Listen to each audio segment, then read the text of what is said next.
Okay, so last week I needed to change the engine mountings on my Renault Trafic 2010 1.9 DCI115, and I couldn't find anywhere on YouTube to show me how to change them. So anyway, I went at it myself. So I'll now tell you how I did it, which might help you guys in the future.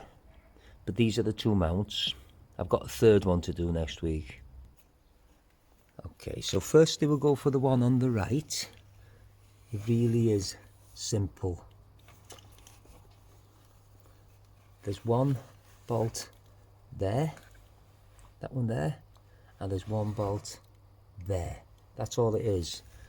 Give them a good spray of WD-40 a few days before. Not that I think that makes any difference. If they're stuck, they're stuck.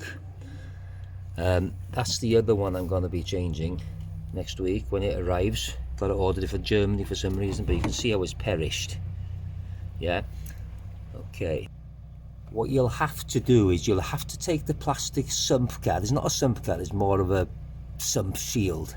You take that off under the van, and you will have to jack up the engine, only to hold it in place. You need to jack the van up just so there's a bit of pressure. Put a block of wood in between the jack and the engine and just hold it in place, because when you undo these mounts the engine would drop.